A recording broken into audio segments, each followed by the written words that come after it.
Hey friends, welcome back to my channel Stree world. अगर आप भी एक गवर्नमेंट जॉब एस्पिरेंट है तो ये वीडियो आपके लिए है। 2023 का साल जो है वो निकल गया है। कुछ लोगों के लिए बहुत अच्छा रहा होगा और कुछ लोग ऐसे भी होंगे जो कि इस साल भी जॉब नहीं क्रैक कर पाए होंगे। कुछ लोगों का 1 या 2 नंबर से छूट गया होगा। तो आज की इस वीडियो में मैं आपसे कुछ ऐसे टिप्स शेयर करूंगी जिसको फॉलो करने के बाद आप 2024 में अपना कमबैक कर सकते हैं। तो चलिए वीडियो की शुरुआत करते हैं। सबसे पहली टिप ये है कि आपको कंसिस्टेंट रहना पड़ेगा। देखिए, मैंने केवीएस प्राइमरी का एग्ज़ाम लगभग फेब में दिया था और फरवरी के बाद मुझे समझ नहीं आ रहा था कि मुझे आगे क्या करना चाहिए। मैं खुद भी बहुत ज़्यादा कंफ्यूज थी कि आगे किस एग्ज़ाम की तैयारी करूं, क्योंकि उस समय ना कोई वैकेंसी नहीं आई हुई थी। तो एक तरह का डिमोटिवेशन हर स्टूडेंट के अंदर आ गया था। ऊपर से प्राइमरी के रिजल्ट में बहुत ज़्यादा देरी हो रही थी, तो कहीं ना कहीं हमारे अंदर डिमोटिवेशन था कि अब आगे क्या करना चाहिए। तो उस समय ना हम क्लूलेस हो जाते हैं, समझ नहीं आता कि किस सब्जेक्ट पर फोकस करें, कौन सा सब्जेक्ट पढ़ें, कौन सा सब्जेक्ट नहीं पढ़े, या फिर पढ़ाई ही छोड़ दें। जब वैकेंसी आएगी तब पढ़ना शुरू करें।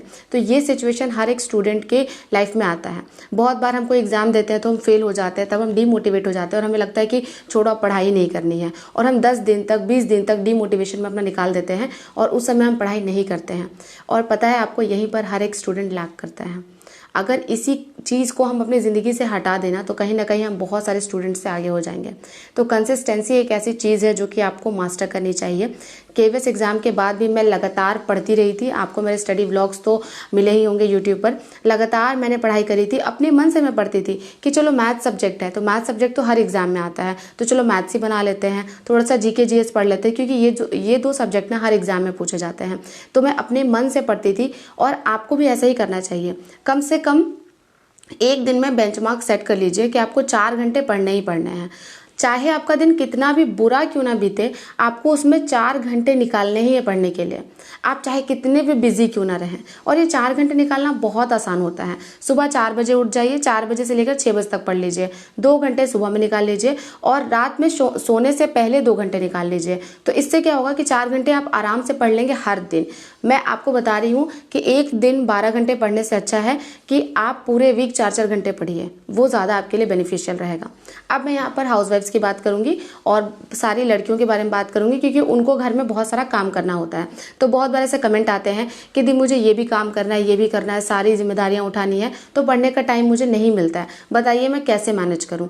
तो मैं उन लड़कियों को ये कहना चाहूंगी, तो कल को अगर आपकी जॉब लग जाएगी तो फिर आपके पास 8 घंटे जॉब करने के लिए कहाँ से आएगा।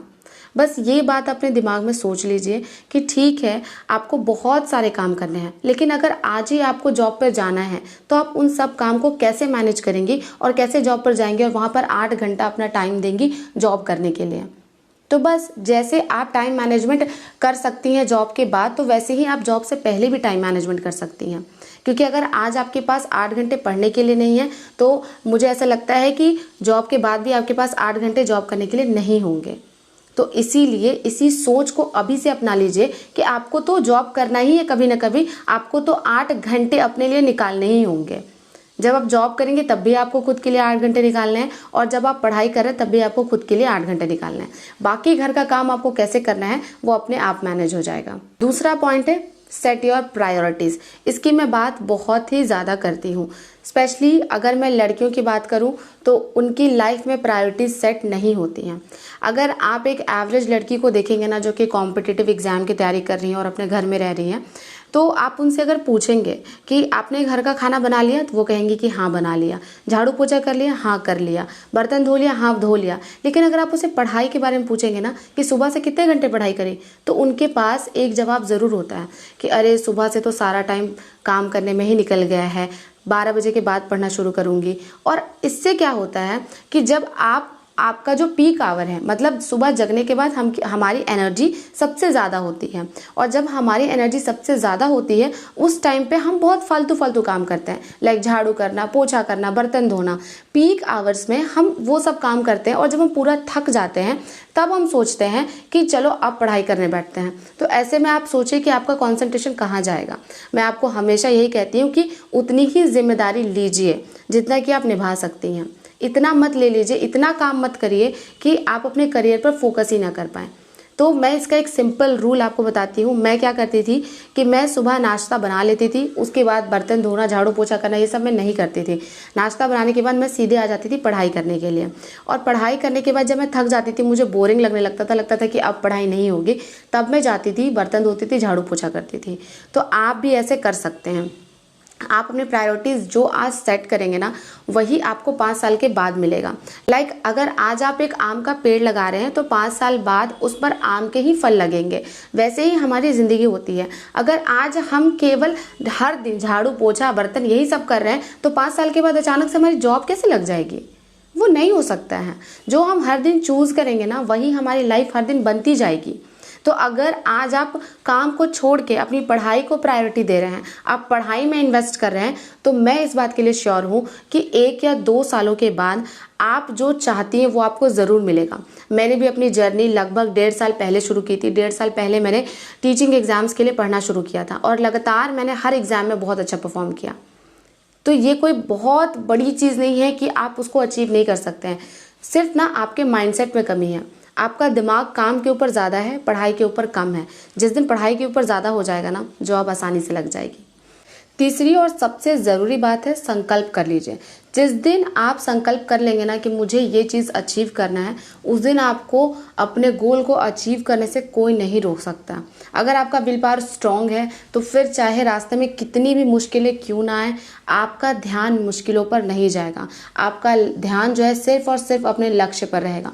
बहुत बार मुझे ऐसे कमेंट आते हैं जिसमें मेरे कुछ सब्सक्राइबर्स लिखती हैं कि मेरे 2 बच्चे हैं तो मैं नहीं पढ़ाई कर सकती, मेरे साथ ये प्रॉब्लम है, मेरे साथ वो प्रॉब्लम है। तो मैं आपको कहती हूँ कि फिर आप वैसी लड़कियों को क्यों नहीं सुनती हैं जिन्होंने बहुत कुछ अपनी लाइफ में झेला है और उसके बाद भी बहुत बड़ा अचीव किया है। मैं आपको हमेशा कहती हूँ कि आप एक बार सविता प्रधान की स्टोरी सुन लीजिए। उन्होंने यूपीएससी क्रैक किया है और आपको पता है, मतलब उनकी स्टोरी जब मैं सुन रही थी तो मैं थोड़ा इमोशनल भी हो गई थी, क्योंकि उनकी स्टोरी थोड़ी बहुत ही ज़्यादा इमोशनल थी। उसमें वो बताती हैं कि उनकी शादी क्लास 10th में ही हो गई थी और अपने से बहुत ही ज़्यादा बड़े लड़के से शादी हो गई थी। और क्लास 10th के बाद से उन्हें बहुत ज़्यादा मतलब अब्यूज़ किया गया, फिजिकली, मेंटली, सब कुछ बहुत ज़्यादा अब्यूज़ किया गया। लेकिन उन्होंने ठान लिया था कि उन्होंने कहा कि मैंने कहीं सुना था कि ज़िंदगी जो है वो किताबों से बदलती है। तो उन्होंने ठान लिया था कि मुझे पढ़ना है। अब कैसे पढ़ना है, कहाँ से पढ़ना है, कुछ नहीं पता, लेकिन उन्होंने एक संकल्प कर लिया था कि मैं पढ़ूंगी और मैं कुछ करके रहूंगी। और लास्ट में उन्होंने यूपीएससी क्रैक किया। उनकी एक वाक्य मुझे याद आती है जिसमें वो कहती हैं कि जब उनका ग्रेजुएशन का या फिर कोई एग्ज़ाम था शायद, जो कि 2 सिटिंग में होता था, first sitting and second sitting में, तो बीच में थोड़ा गैप होता था। तो गैप में जब वो घर आती थी खाना खाने के लिए, तब उनके हस्बैंड आकर उनको मारते थे। तो उनके दिमाग में बस ये चलता था कि बस ये जल्दी से मार के चला जाए और मुझे जाकर एग्ज़ाम देना है और एग्ज़ाम देकर मुझे उसमें अच्छा परफॉर्म करना है।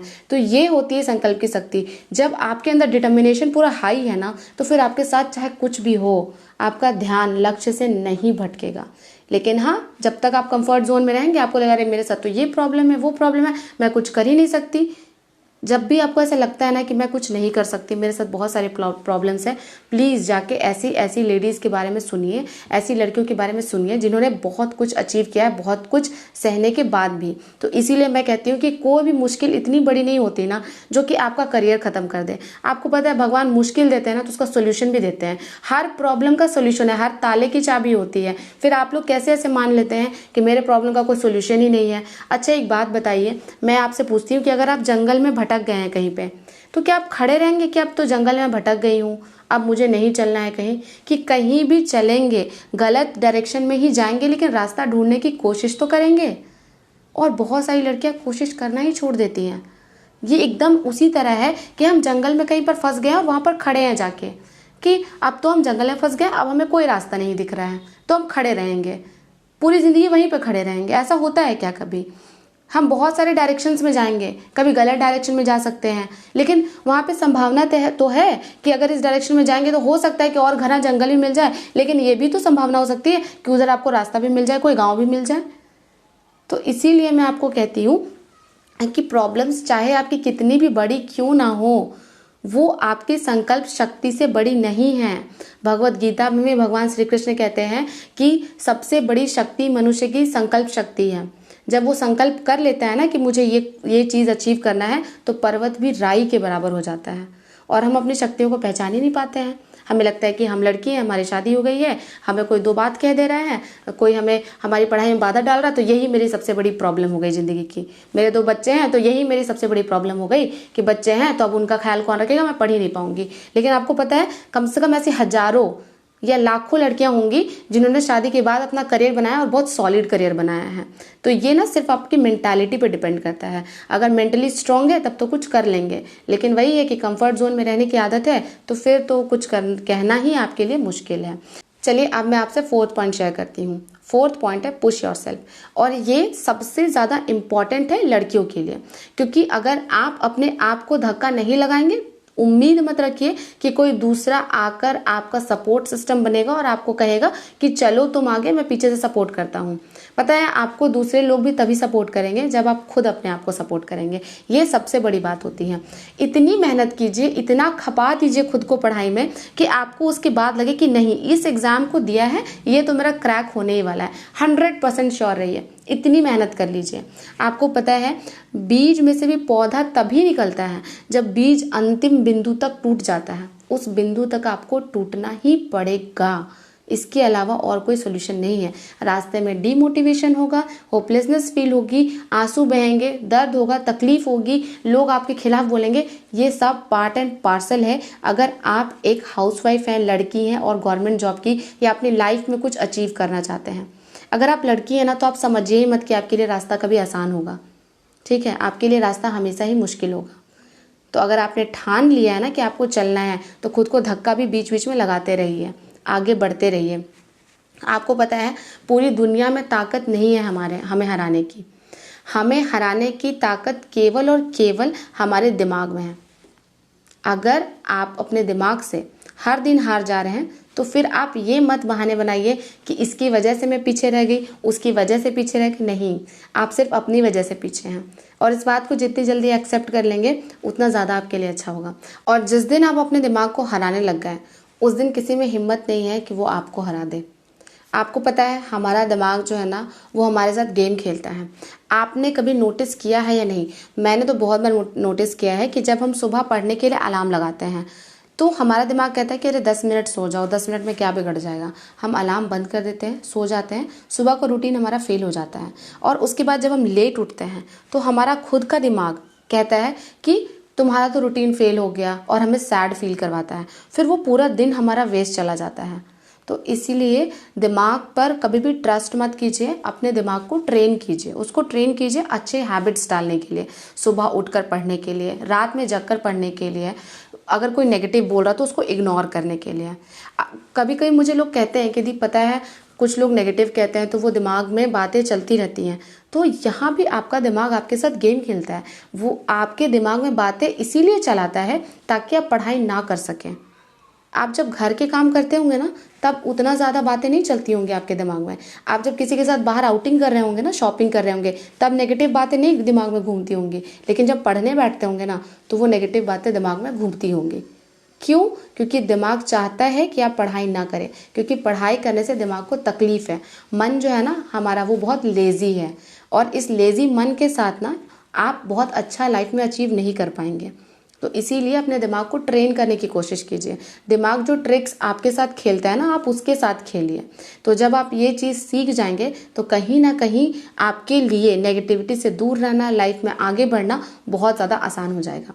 तो चलिए, यही 4 पॉइंट्स बहुत इंपॉर्टेंट थे जो मैं आपसे शेयर करना चाहती थी।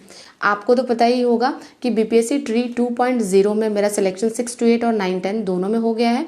लगभग 1.5 साल पहले मैंने अपनी जर्नी शुरू की थी। 1.5 साल से मैं टीचिंग एग्जाम्स के लिए प्रिपेयर कर रही थी, और लगभग सभी एग्जाम्स में मैंने बहुत अच्छा परफॉर्म किया था।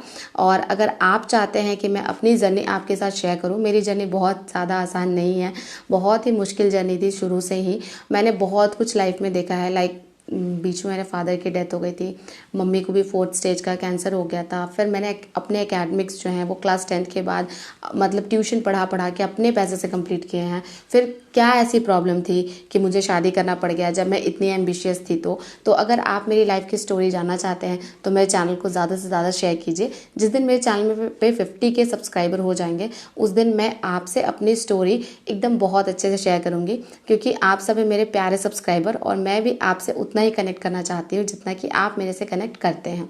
तो चलिए, अगर आपको ये वीडियो अच्छी लगी हो तो लाइक, सब्सक्राइब एंड शेयर। मिलते हैं नेक्स्ट वीडियो में।